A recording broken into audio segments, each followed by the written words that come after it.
All right, so I'll go ahead and sit down and ask, my totally right. That'd be fun one. I'm scared. I'm really scared right now. I don't know what she's gonna ask. Okay. What is your guilty pleasure?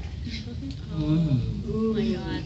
I have a lot of vices. Can you guys hear me? Like, I can't tell if this mic is on. It's like super The high mic tech. is on. There's normally Ice like an cream echo. cone. But this is Ice like cream this. cone. Ice cream. Please don't even get me started. Oh my god. All right.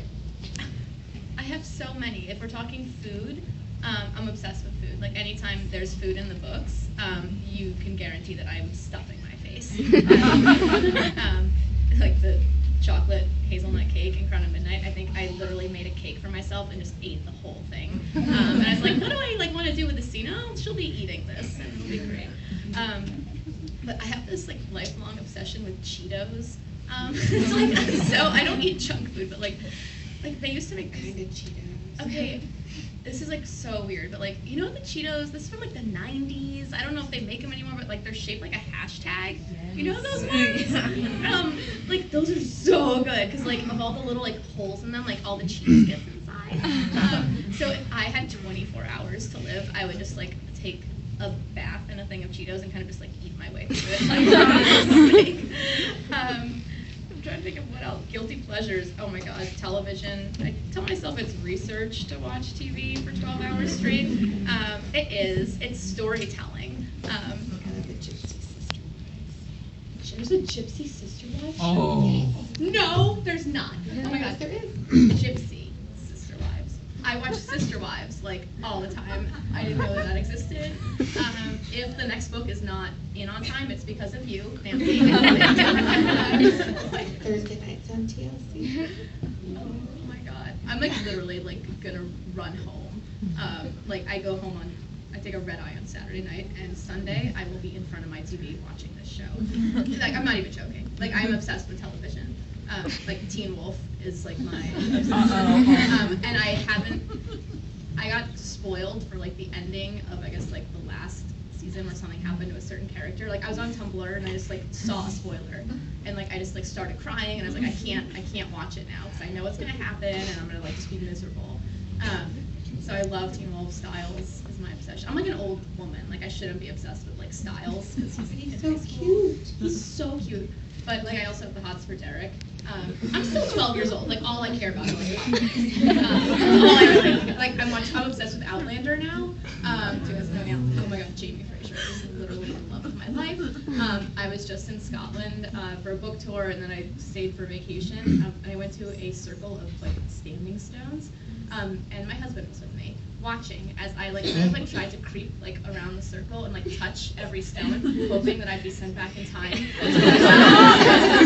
And eventually my husband was like, why do you feel this need to touch them? And well, there's a story called Outlander. And then I told him like the whole thing, you know, this woman goes back in time, you know, she has a husband in the future and a husband in the past. And then he's like, oh, well, I want to touch the stone too. And I'm like, how dare you? I was like, you would not survive in the 1700s in Scotland. There's no indoor plumbing. And he's like, and you would? Like, you're the fussiest person ever. And I was like, well, I would have Jamie, and it would be okay. And we'd fall in love, and I would mourn you for 1 week. And then I'd be in love with Jamie and his perfect pecs and his arms. So hot. He's like now my muse for everything. Like, every man in like all of my books will just look like Sam Heughan, however you say his name. I'm not even joking. He's like the, what's that show? Rowan. No, he is Rowan. He is Rowan. I'm obsessed with this guy. It's like Orphan Black. Like, he could be like the Orphan Black of my series, where he just plays every man. That's how obsessed with him I am. Seriously, 12 years old, obsessed with boys, all I care about, and my television shows and Cheetos. Okay, so this is a good segue into a second one. If you could become part of a TV show cast, and which would you choose between Buffy, Big Bang Theory, Outlander, Game of Thrones, or Teen Wolf? All right, I'm gonna say like no to Game of Thrones because like no job security. Like 2 episodes later, and then I would be out of a job and live under a bridge. Really sad. Like Outlander only if like Claire suddenly became like a blonde-haired, blue-eyed woman who got to marry Jamie, like, or maybe Claire just like dies, and then I marry Jamie. That's she comes back from 2014 to see her true love, Jamie. She's read about in a book that maybe it'll get really weird. Where it's like, what was that movie? Lost in Austin? Did anyone ever see that? Yeah, I love it. Premise of the movie: this girl's obsessed with Jane Austen, like goes through a cabinet in her bathroom and is like in Pride and Prejudice and ruins everything. So it's like you do Outlander, where I, like literally me, like I go into the story and fall in love with Jamie. That's what I want to do. But Buffy would be awesome. Buffy is like why I'm here today. Growing up, I was a girly girl, but also like a tomboy, and I felt like there were these two parts of me where like I had to either be the girl who liked having her nails done and liked the cute boys, or I could be the girl that played like soccer and liked like boy things, like Star Wars. Like the idea that like there are like boy things and girl things is ridiculous. When I see like little boys playing with Disney princesses, I want to go like clap the parents on the back. Doing good. But I felt like there were these two parts of me, and I had to pick between one or the other. And then Buffy came along when I was like 12 or 13 years old, and I actually watched every episode of Buffy as it aired with my mom. And Buffy was the cheerleader, girly girl, who was also the slayer. And there was like these two parts of me combined into one person. And Buffy got to save the world again and again. Because I would watch Star Wars, and like Leia was cool and all, like she had like sharpshooter skills, which like is never really talked about. It's like if you're a fan, you kind of know that Leia's got like super accurate like shooting skills, which is kind of like a little lame, let's be honest. So I wanted to like see Leia battling Vader. Like that's like I wanted like Leia to get to save the galaxy, but Buffy got to do it, and Buffy paved the way for so many other cool heroines. And then I own all 7 seasons, and I will watch them again and again and again and cry 1,000 tears with my dog eating my Cheetos. Angel or Slate?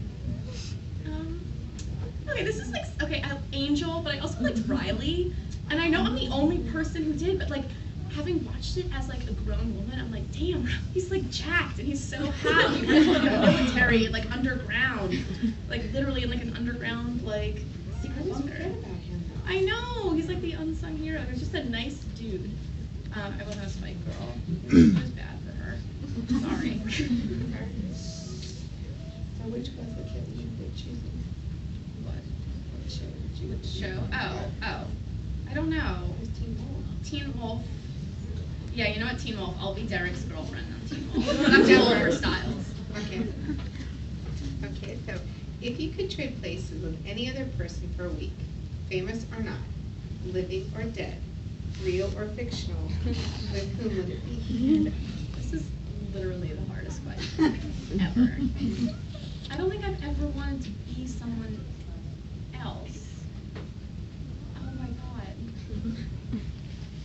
Do you, like, you answer this. I'm gonna turn it on you. Who would you want to be? Me? Yeah. I want to be a rock star. I think I want to be Mick Jagger. Because I would have moves like Jagger.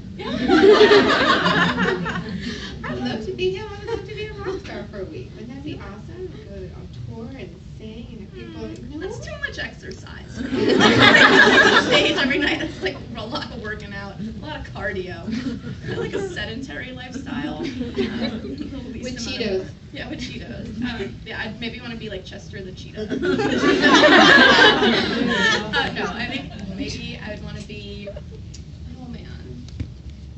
Oh god. I don't even know. Han Solo. Like I'd want to like have like my own like ship and like be like a smuggler. And I'd like minus the carbonite, like freezing. Like I would skip that part. Yeah, Han. I'd want to be Han, and like in the version where he shot first. I'm such a Star Wars nerd. No one here got that. You got it. You got it, sir.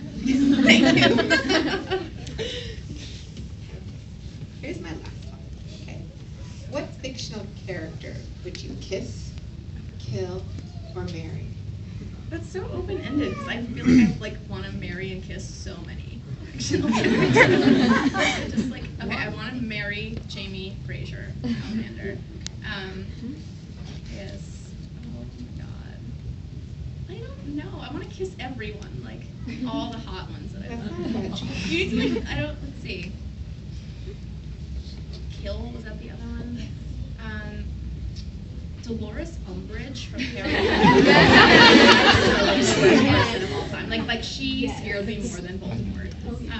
So I would kill her. Like, maybe that makes me sound like a sociopath. I think I would enjoy that because she's a horrible person.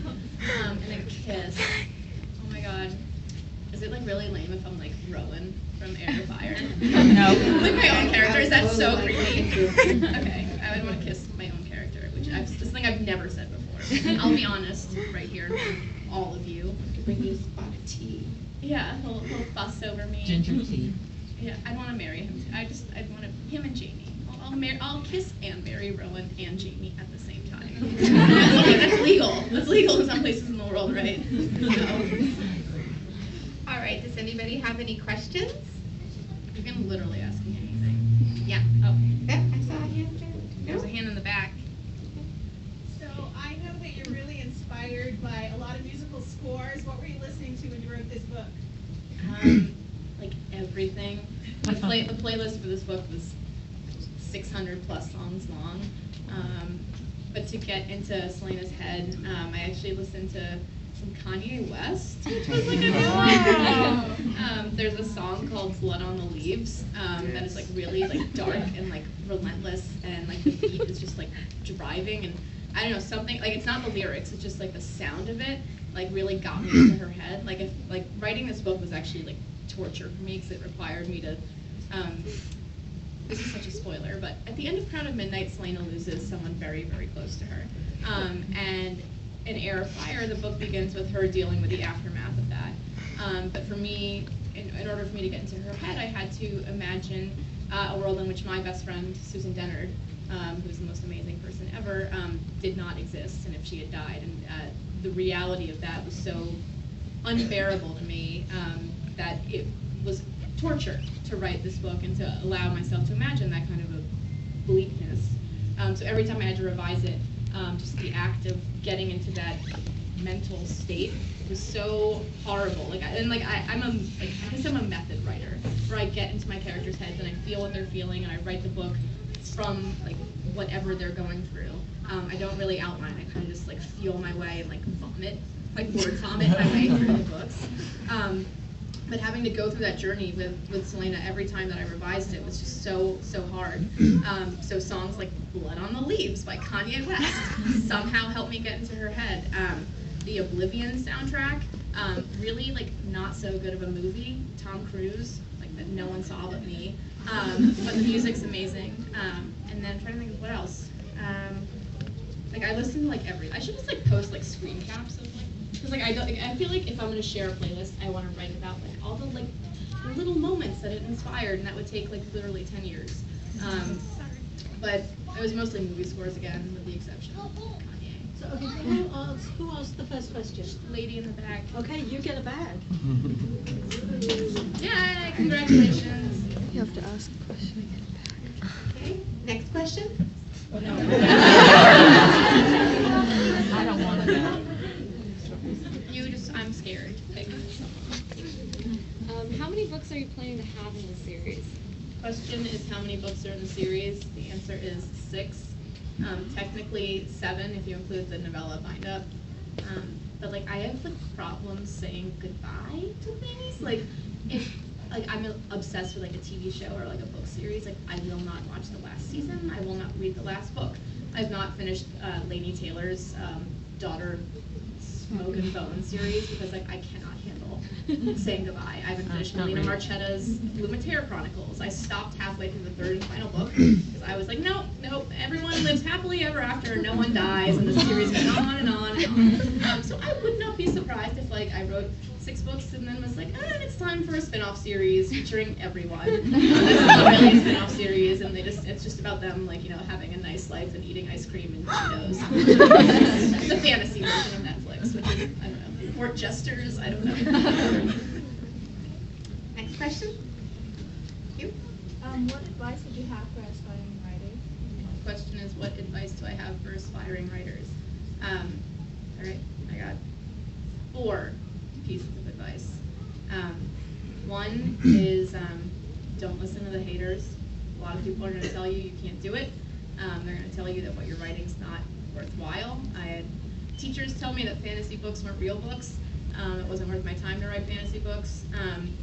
My parents, who are like now literally my number one fans, like my parents actually like stalked me from event to event on the East Coast. And they were like, "Oh, we'll just be at your Boston event and the other Massachusetts event and the Philadelphia one and the New York one, if that's okay." I was like, no, because like when my mom's there, I'm like, "God, Mom, get out of my signing. You're so annoying." I'm 16 years old again. So my parents are like my number one fans. Like if you go into their house, it's like embarrassing because they have a copy of my book on like every possible surface. Like in case their friends come over and don't miss, like, in case they miss like the first 10 copies, like they have one like everywhere. It's at a level of crazy that I can't even handle.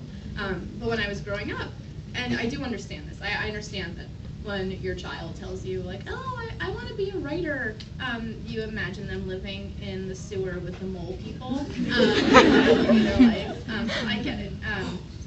But if I had listened to my parents tell me to be realistic about my expectations, then I wouldn't really be here today. What's happening? I'm like, are you like emphasizing my words? And actually, one of the best moments of my publishing journey was when Crown of Midnight, the second book, hit the New York Times bestseller list, and I got to call my mom and tell her, and my mom said, "I regret ever telling you to be realistic about your dreams." So yeah, I like burst into tears. I was like, "You finally get me, but like, please don't come to any more of my signings."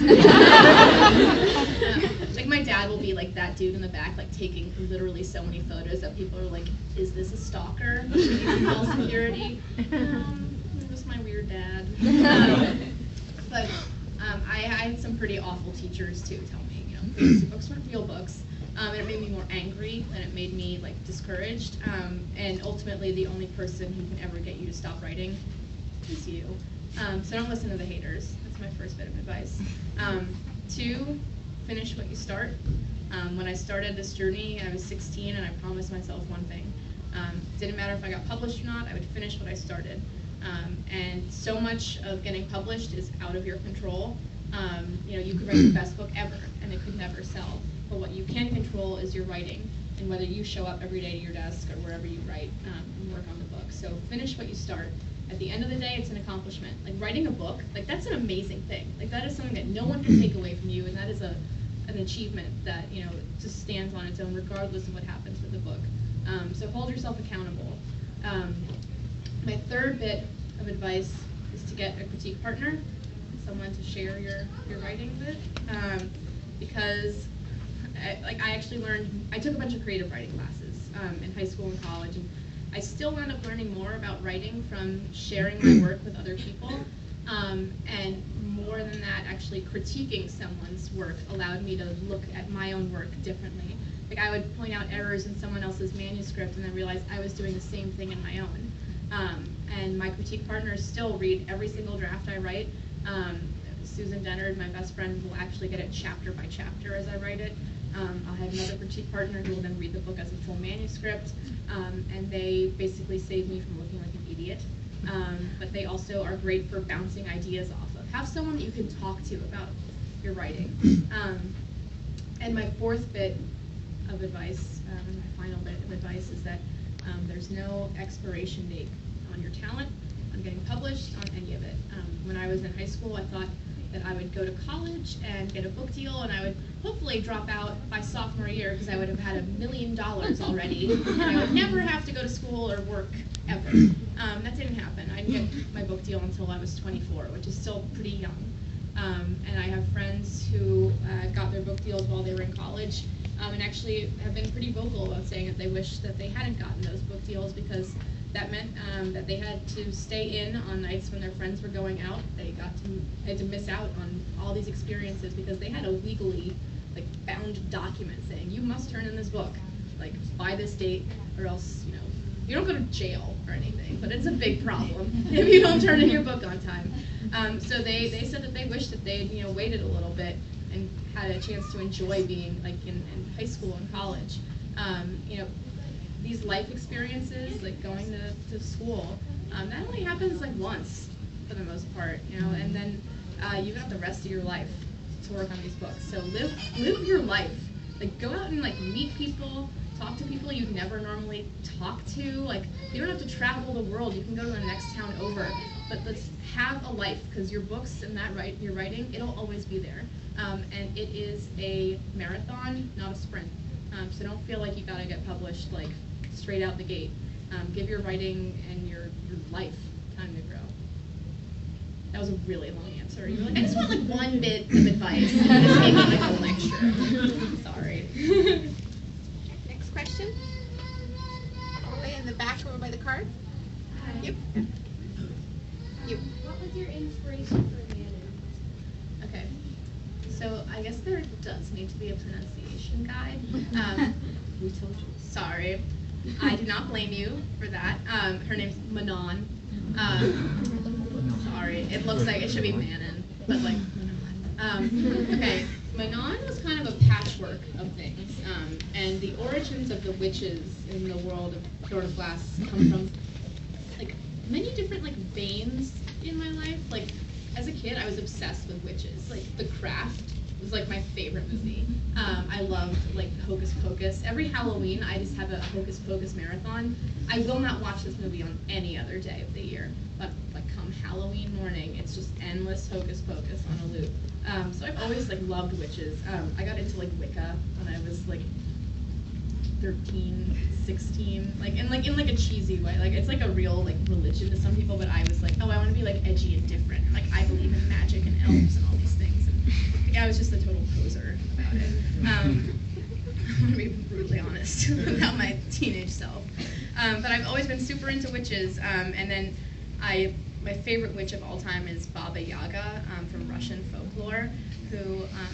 If you guys don't know who Baba Yaga is, she is the most terrifying figure in like all of fairy tales and folklore. She's this old woman who lives in a hut that is like on chickens' feet. I mean, it's like a magical hut in the woods, and she does really awful things to people if you cross her. Like she can help you sometimes, but she's more likely to eat you.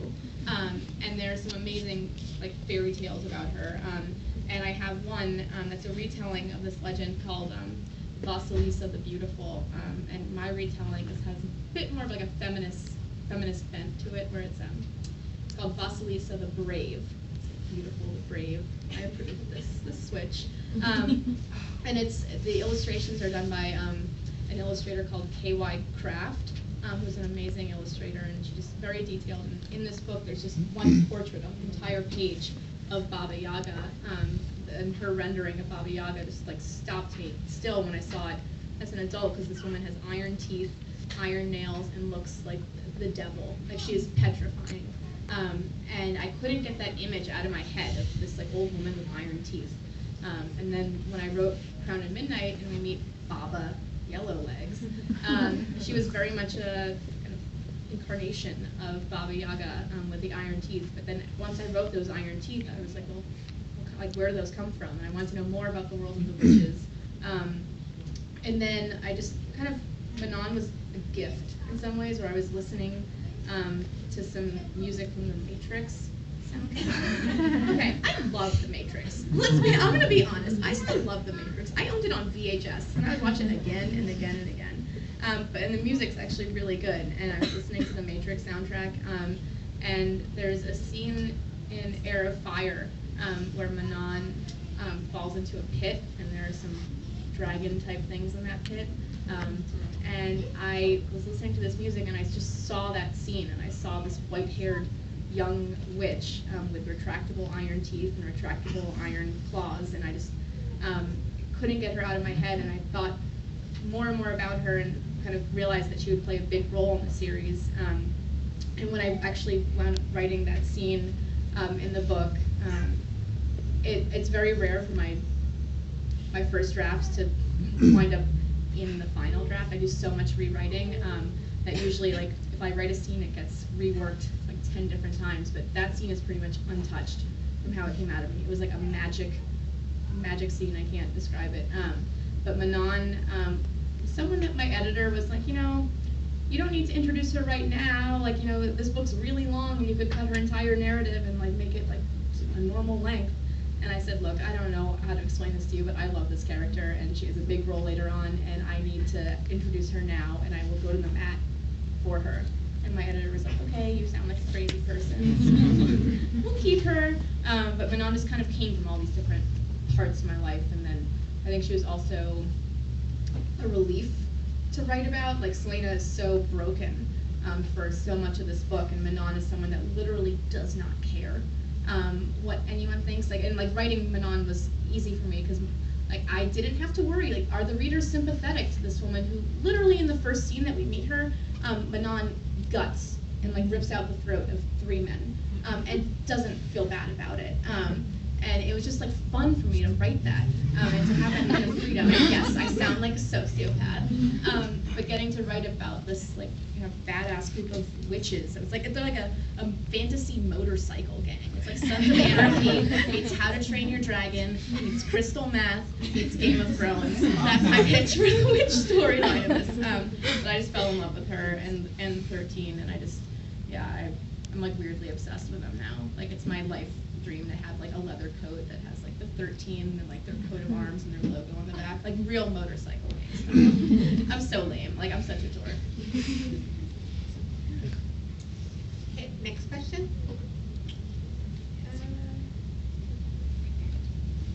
So, out of the whole series, who's your favorite character? Oh God, all right, the question is who's my favorite character out of the whole series? Okay, well, Selena's the easy answer, because I've been writing about her for the past 12 years, so I would have to love her in this like creepy, obsessed way in order to do that. So I will always love Selena. But right now, I really love Rowan. Like, I'm gonna be honest, like, it's like the tattoos and the fussing and like muscles, and like I just thanks. I love him, and I love Manon too, because she just likes to like kill people and doesn't say sorry. But I don't know, I'm like super into Rowan, like as a woman. Next question. You right there in the tie dye. Who do you want Selena to end up with? Oh my God. You know I can't answer that question. I'm just gonna say I'm Team Selena. I'm Team whoever Selena wants to be with, whoever she tells me to be. I know how the series will end, but I'm also a big believer in trusting my gut and listening to my characters. And if they want to go in a completely different direction, like, God be with them. I will follow them to whatever end. So yeah, I can't. You knew I couldn't tell you the answer to that. Who do you want? I like Kale. See? Yeah, you got Kale. Pretty good. Question? Purple hair? Does Selena have a middle name? Badass. This is a spoiler. Have you read Crown of Midnight? Yes. So then you know like her real name. Yeah. So she has a middle name as part of that. But like I guess like if we're talking about Selena Sardokian, then it would be like Badass. Selena Badass Sardokian. Pretty much. That's pretty good. It's like on her like what are they, monograms? And on her towels she has like CBS.